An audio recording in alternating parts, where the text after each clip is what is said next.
मधुबन के बाबा, मधुबन के बाबा मुरली वाले, आपका क्या कहना, आपका क्या कहना। ओम शांति। आज 4 अगस्त 2026 के साकार मधुर महावाक्य हैं। आज मीठे मीठे बाप दादा बोले, मीठे बच्चे, बाप के राइट हैंड बनना है तो हर बात में राइटियस बनो, सदा श्रेष्ठ कर्म करो। बाबा ने कहा, मीठे बच्चे, बाप के राइट हैंड बनना है तो हर बात में राइटियस बनो, सदा श्रेष्ठ कर्म करो। बाबा ने आज प्रश्न पूछा कि कौन सा संस्कार सेवा में बहुत विघ्न डालता है। उत्तर में बाबा ने समझाया, भाव स्वभाव के कारण आपस में जो द्वैत मत के संस्कार हो जाते हैं वह सेवा में बहुत विघ्न डालते हैं। दो मतों से बहुत नुकसान होता है। क्रोध का भूत ऐसा है जो भगवान का भी सामना करने में देरी ना करे। इसलिए बाबा कहते हैं, बच्चे, ऐसा कोई भी संस्कार हो तो उसे निकाल दो। मुरली का गीत है, तकदीर जगा कर आई हूँ। ओम शांति। मीठे मीठे रूहानी बच्चों ने गीत सुना। रूहानी बच्चों अर्थात शिव बाबा जो सुप्रीम रूह है, उनके बच्चों आत्माओं ने शरीर रूपी कर्मेंद्रियों द्वारा गीत सुना। अब तो बच्चों को आत्म अभिमानी बनना है। बहुत मेहनत भी है। घड़ी घड़ी अपने को आत्मा समझ बाप को याद करना है। ये है गुप्त मेहनत। बाप भी गुप्त तो मेहनत भी गुप्त कराते हैं। बाप स्वयं आकर कहते हैं, बच्चों, मुझे याद करो तो कल्प 5000 वर्ष पहले मुआफिक फिर से सतोप्रधान बनेंगे। बच्चे समझते हैं कि हम ही सतोप्रधान थे और फिर हम ही अब तमो प्रधान बने हैं। सतो प्रधान बनना है जरूर। गीत में भी कहते हैं, तकदीर जो गवाई हुई है वो फिर पाने के लिए तदबीर कराने वाला एक ही सर्वशक्तिमान बाप है। क्योंकि सबको पावन बनाते हैं ना, तो बाप बच्चों को समझाते हैं, हे रूहानी बच्चों, अब तकदीर बनाने आए हो। स्टूडेंट स्कूल में तकदीर बनाने जाते हैं ना, वह तो छोटे छोटे बच्चे होते हैं। तुम छोटे नहीं हो, तुम तो बड़े बुजुर्ग हो, तकदीर बना रहे हो। हाँ, कोई बूढ़े बूढ़े भी हैं। बुढ़ापे से जवानी में पढ़ना अच्छा होता है, जवान की बुद्धि अच्छी होती है। ये तो सबके लिए बहुत सहज है। तुम्हारा शरीर तो बड़ा है ना, ये बेबी है, इतना नहीं समझ सकेंगे क्योंकि ऑर्गन्स छोटे हैं। स्तुति, निंदा, दुख, सुख, इन बातों को तुम समझ सकते हो। आत्मा तो बिंदी है, शरीर बढ़ता रहता है। आत्मा तो एक रस ही होती है, कभी घटती बढ़ती नहीं। उस आत्मा की बुद्धि के लिए बाप कस्तूरी जैसी सौगात दे रहे हैं, क्योंकि अभी तो बुद्धि बिल्कुल तमो प्रधान बन गई है, सो अब स्वच्छ भी बन रही है। यह चित्र तुमको समझाने में बहुत काम में आते हैं। भक्ति मार्ग में देवताओं के आगे जाकर माथा झुकाते हैं, पूजा करते हैं। आगे तुम भी अंधश्रद्धा से जाते थे, शिव के मंदिर में जाते थे। तुमको ये थोड़ी पता था कि ये शिव बाबा है। बाबा से ज़रूर वर्षा मिला है, तब तो उनकी महिमा गाई जाती है। कोई अच्छा काम करके जाते हैं तो उनकी महिमा गाई जाती है। स्टैंप बनानी चाहिए शिव बाबा की। शिव बाबा गीत सरमेनाइजर, यह स्टैंप सहज बन सकेगी। वह बाप सबको सुख देने वाला है। बाप कहते हैं, मैं तुमको सुख धाम का मालिक बनाने वाला हूँ। बुढ़ियाँ भी तो ये समझती होंगी कि हम आए हैं शिव बाबा के पास। जो विचित्र है, उसने इस चित्र माना तन में प्रवेश किया है। निराकार को विचित्र कहा जाता है। बुद्धि में रहता है कि हम शिव बाबा के पास जाते हैं, जिसने ये टेम्परेरी चित्र धारण किया है। पतितों को पावन बनाए मुक्ति, जीवन मुक्ति देते हैं, अथवा शांति धाम, सुख धाम का रहवासी बनाते हैं। मनुष्य शांति के लिए ही कोशिश करते हैं। भगवान मिले तो शांति मिले, सुख के लिए पुरुषार्थ नहीं करते हैं। बस बाप के पास घर जाएं, भगवान मिले। इस समय सब मुक्ति की चाहना रखने वाले हैं। जीवन मुक्ति लेने वाले सिर्फ तुम ब्राह्मण ही हो, बाकी सब मुक्ति की चाहना रखने वाले हैं। जीवन मुक्ति का रास्ता बताने वाला कोई है ही नहीं। सन्यासियों आदि के पास जाकर शांति मांगते हैं, कहेंगे मन की शांति कैसे मिले। जो भी रास्ता बताने वाले हैं वो है ही मुक्ति में जाने वाले। मोक्ष क्या होता है वह भी बुद्धि में नहीं आता। तंग होकर कहते हैं मुक्ति में जाएं तो अच्छा है। वास्तव में मुक्ति धाम है आत्माओं के रहने का स्थान। इतने सेंटर्स पर बच्चे हैं, सब जानते हैं कि हम नई दुनिया के लिए राज्य भाग्य लेते हैं। बाबा हमको नई दुनिया का राज्य देते हैं। कहाँ देंगे? नई दुनिया में देंगे व पुरानी दुनिया में देंगे। बाप कहते हैं मैं संगम पर आता हूँ। मैं न सतयुग में न कलयुग में आता हूँ, दोनों के बीच में आता हूँ। बाप तो सबको सदगति देंगे ना, ऐसे तो नहीं कि दुर्गति में छोड़ जाएंगे। सदगति और दुर्गति इकट्ठे नहीं रह सकते। बच्चे जानते हैं ये पुरानी दुनिया विनाश होनी है, इसलिए इनसे प्यार नहीं रखना है। बुद्धि कहती है बरोबर अभी हम संगम युग पर हैं, ये दुनिया बदलने वाली है। अब बाप आया हुआ है। बाप कहते हैं मैं कल्प कल्प संगम पर आता हूँ, तुमको दुख से छुड़ाए हरि के द्वार ले जाता हूँ। ये ज्ञान की बात है। हरिद्वार कृष्ण का द्वार अर्थात कृष्णपुरी को कहा जाता है। अच्छा, उनके पीछे फिर लक्ष्मण झूला लगा दिया है। पहले हरिद्वार आएगा, सत्युग को हरिद्वार कहा जाता है, और फिर राम लक्ष्मण आदि दिखाते हैं। वह बात कोई है नहीं, वह तो बनाई हुई बात है। राम को कितने भाई दे दिए हैं? 4 भाई तो होते नहीं, 4-8 भाई तो यहाँ होते हैं। एक तरफ है ईश्वरीय संतान और दूसरी तरफ है आसुरी संतान। अभी तुम जानते हो शिव बाबा ब्रह्मा तन में आए हैं। शिव है बाबा, ब्रह्मा है दादा। प्रजापिता है, वह आत्माओं का पिता तो अनादि है। इस समय ब्राह्मणों को रचते हैं। ऐसे नहीं कि शिव बाबा शालिग्राम को रचते हैं, नहीं, शालिग्राम तो अविनाशी है ही है। सिर्फ बाप आकर पवित्र बनाते हैं। जब तक आत्मा पवित्र नहीं बनी है तब तक शरीर कैसे पवित्र बन सकता?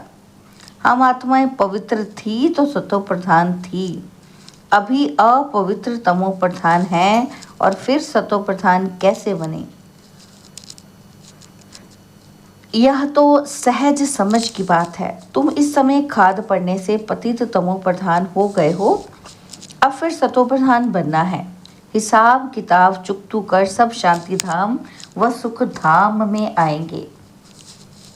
आत्माएं निराकारी घर से कैसे आती हैं उसकी यादगार भी क्रिश्चियन लोग झाड़ में बल्ब लगाकर मनाते हैं। तुम जानते हो कि ये सभी धर्मों की अलग अलग शाखाएं हैं। वहाँ से आत्माएं कैसे नंबरवार नीचे उतरती हैं ये नॉलेज तुमको मिल गई है। हम आत्माओं का घर शांति धाम है, अभी है संगम। वहाँ से सब आत्माएं आ जाएंगी, फिर सब जाएंगे। प्रलय तो होने की नहीं है।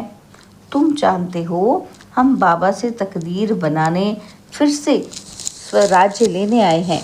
ये कोई सिर्फ कहने मात्र नहीं है, याद से ही वर्षा मिलेगा। बाप कहते हैं देह सहित जो भी देह के मित्र संबंधी आदि हैं सबको भूल जाओ। चित्र और विचित्र है ना, विचित्र उनको कहा जाता है जिनको देखा नहीं जाता है। यह बहुत महीन बातें हैं।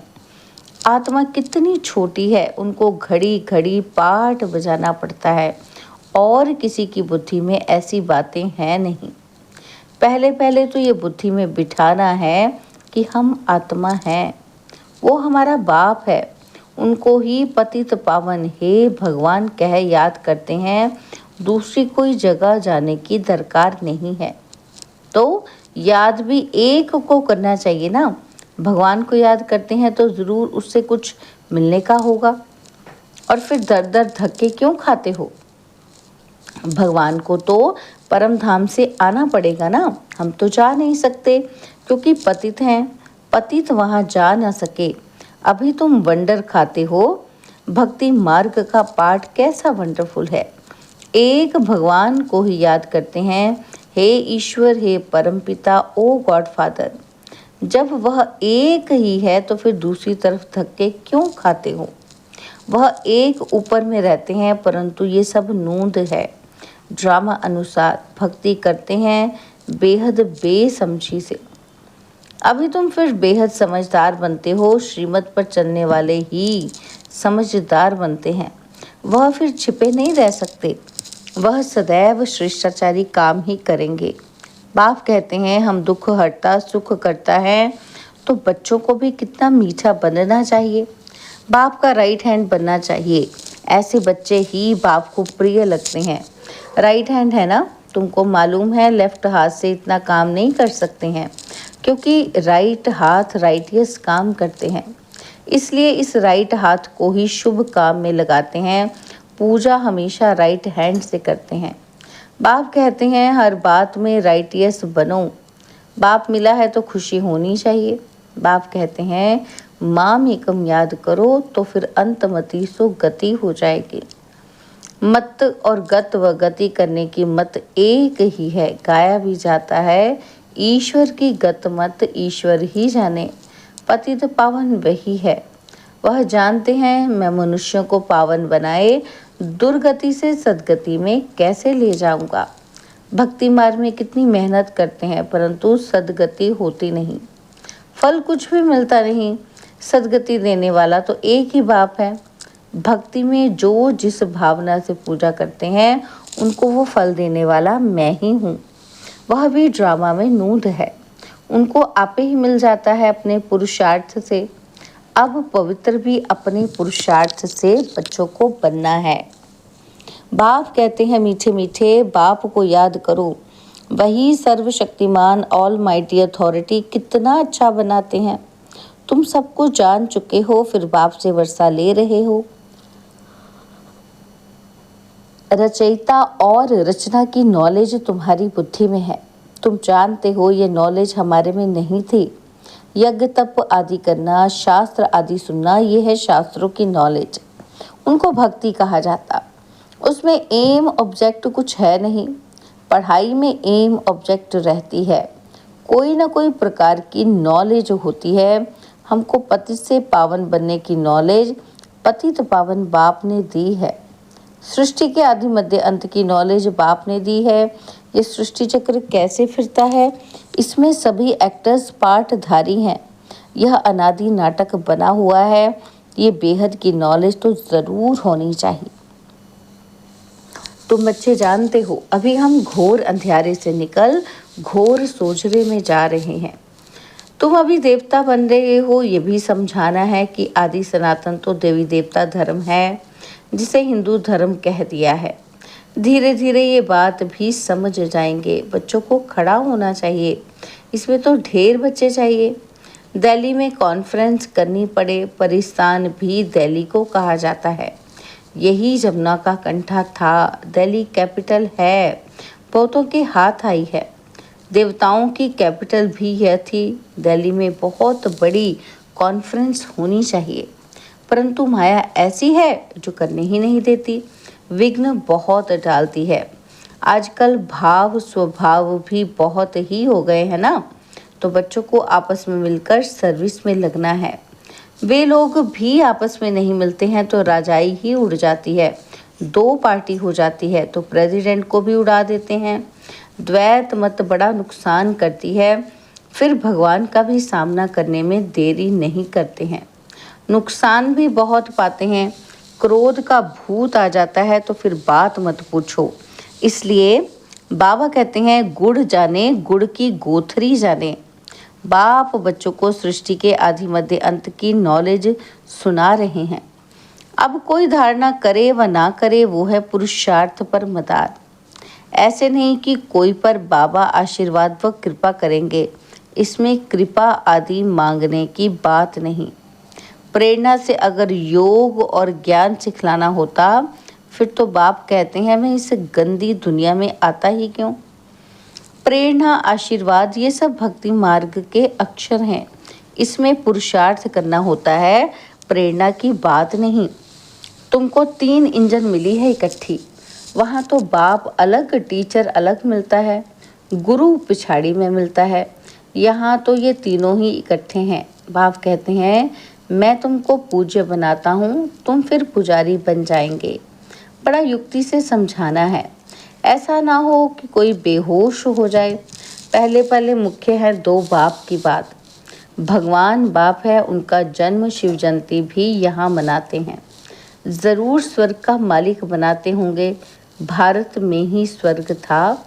अभी नरक के विनाश के लिए महाभारत लड़ाई खड़ी है। ज़रूर बाप नई दुनिया की स्थापना कराने वाला भी है। बाप की श्रीमत पर ही हम कहते हैं कि भारत को हम पावन बनाकर ही छोड़ेंगे। अच्छा, मीठे मीठे सिकिलदे बच्चों प्रति माता पिता बाप दादा का याद, प्यार और गुड मॉर्निंग।